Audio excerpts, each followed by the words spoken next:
شاء الله من مطبخ طباخة هانم هنعمل حاجة حلوة قوي، وهي كيكة الرواني. كيكة الرواني جميلة جدا جدا وطعمها خطير. هنعملها مع بعض بمقادير مختلفة، يعني مختلفة خالص عن اللي انتوا بتسمعوه.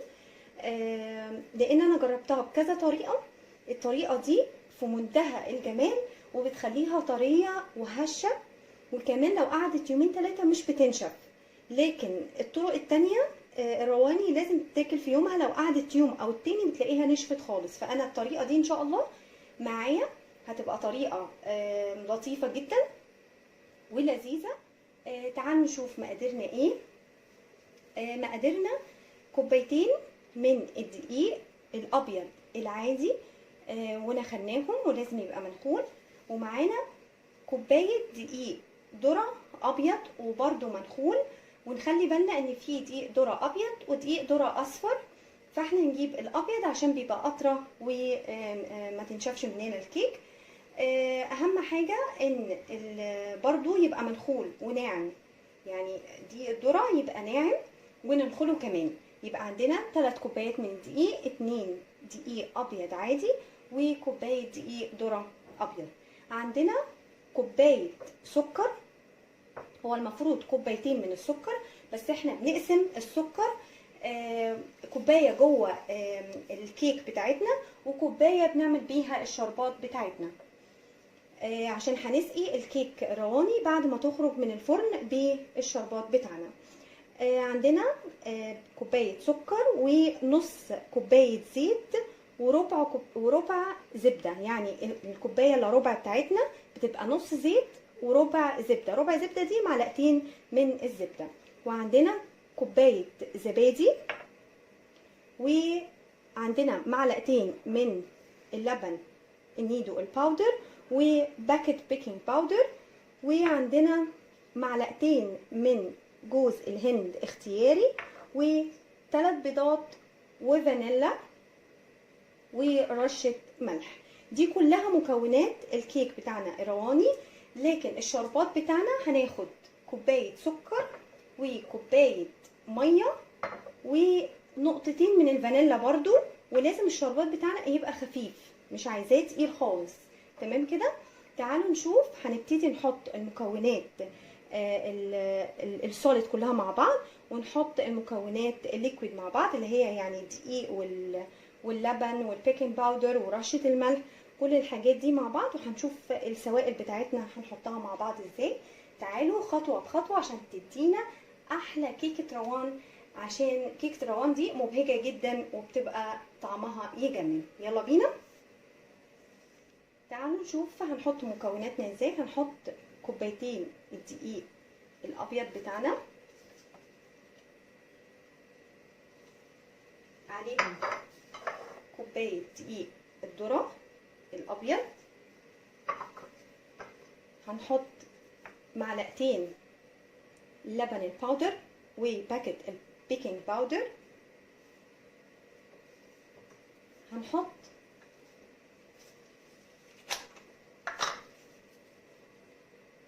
رشة الملح،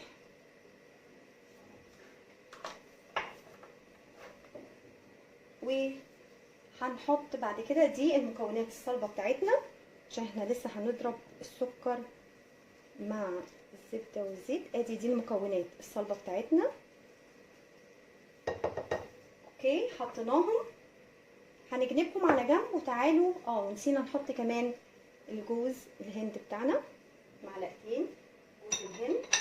وكده خلاص المكونات الصلبة حطيناها مع بعض.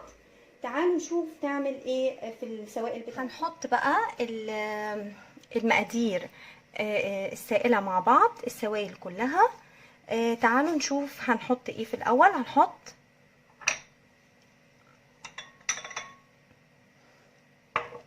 الزبدة، معلقتين الزبدة ونص كوباية الزيت، وهنجيب كوباية السكر ونضربهم بالمضرب.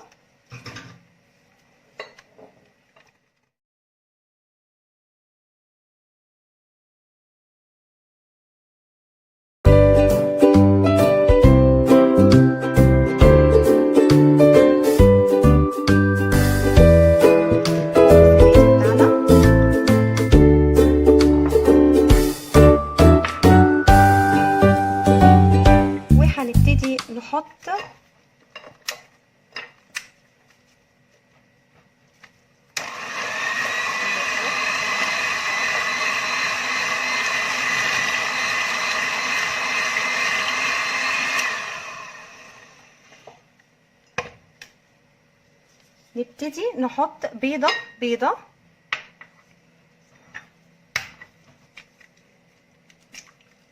طبعا احنا اتفقنا ان كل بيضايه عليها معلقه فانيلا صغيره.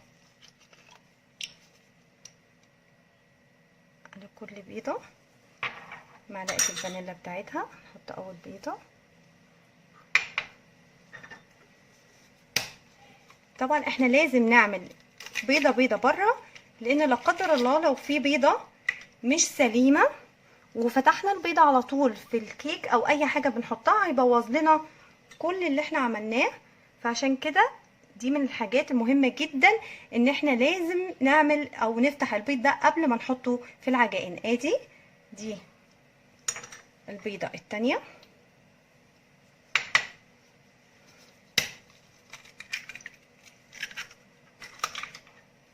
دي البيضه التالتة. ونبتدي نضرب كل المكونات دي مع بعض كويس جدا لحد ما السكر يدوب.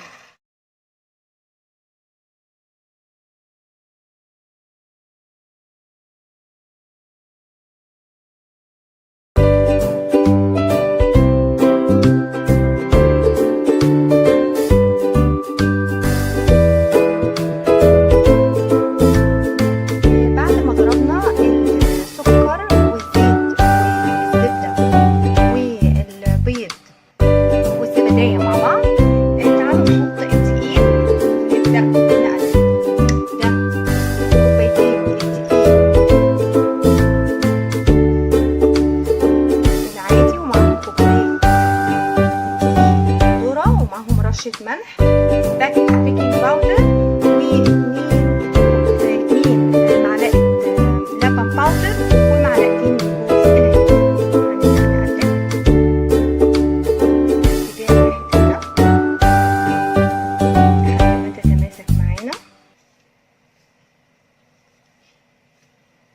بصوا القوام بتاعها تقيل شويه عشان دقيق الذره. كده المكونات بتاعتنا كلها امتزجت مع بعض.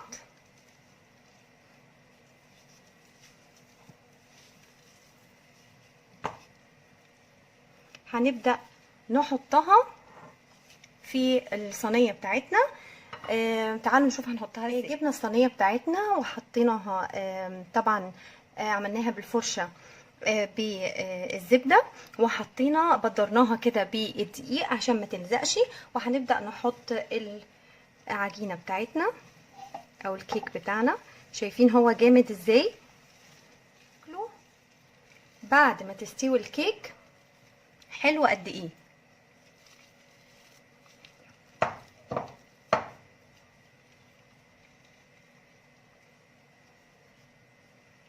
الكيكه تقيله ازاي؟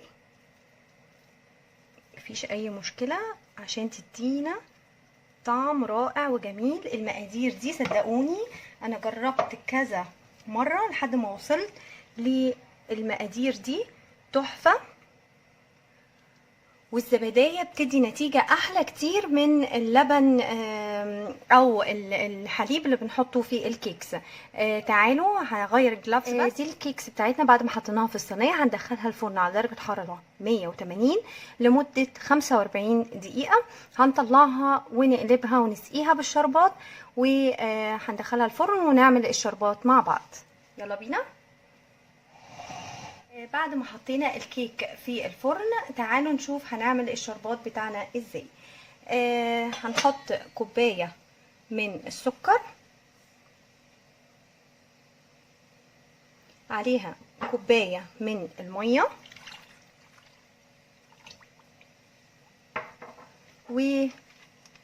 وعندنا 2 drops كده من الفانيلا، يعني مفيش، بصوا يا دوبك دروب او 2 دروبس كده، نقطتين من الفانيلا. هنحطها على النار لمدة مش هتكمل 10 دقايق، يا دوبك اول ما السكر يدوب وتغلي كده حاجة بسيطة جدا هنقفل عليه عشان احنا عايزين الشربات خفيف او نسيبه يبرد عشان اول ما تطلع الكيك هنسقيها بيه. ده الشربات بتاعنا وهو بيغلي على النار بالظبط ما كملش 10 دقايق. هنسيبه يغلي غلوتين كده ونطفي عليه ونسيبه يبرد خالص عشان لازم يبقى بارد لحد ما الكيك بتاعتنا تطلع سخنه ونحطه عليها.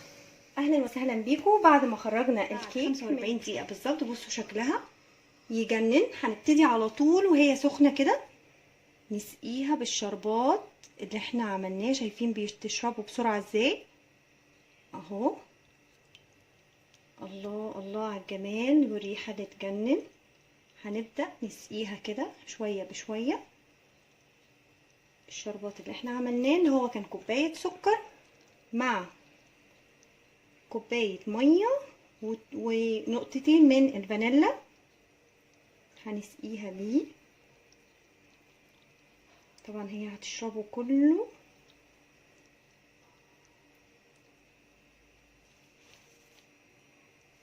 بعد ما حطينا السكر بتاعنا كله الشربات هنيجي نزينها كده بحبة جوز هند. يا سلام، الله الله على جمال الرواني بتاعتنا. الوصفة دي مش هتلاقوها خالص في اي حتة غير في قناتي انا بالطريقة دي التحفة دي، وطعمها لذيذ وشهي. زي ما احنا شايفينها كده اصلا شكلها بيتكلم لوحده ومش عايز كلام. هنقطعها مع بعض ونشوف هناكلها ازاي. ادي الكيكس بتاعتنا اهي. طبعا شكلها يجنن بعد ما شربت الشربات وامتصته كله. هنبتدي نقطعها سوا عشان نشوفها من جوه عامله ازاي. الله على الجمال والروعه اهو. هنقطعها ونشيلها مع بعض.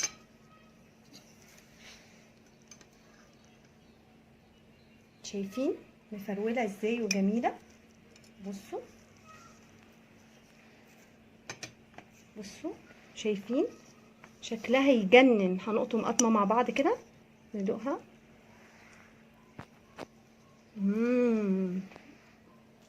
روعه تجنن. اتمنى ان انتوا تجربوها لان هي في منتهى الجمال. الوصفه دي هتعجبكم جدا وهتطلع طريه وهشه من جوه جدا. الوصفه دي مش هتلاقوها غير عندي وفي قناتي. كل فيديو اعملوا لايك وشير وسبسكرايب، واشوفكم في فيديو تاني مع غادة محمد من مطبخ طباخة هانم. هتوحشوني جدا وباي.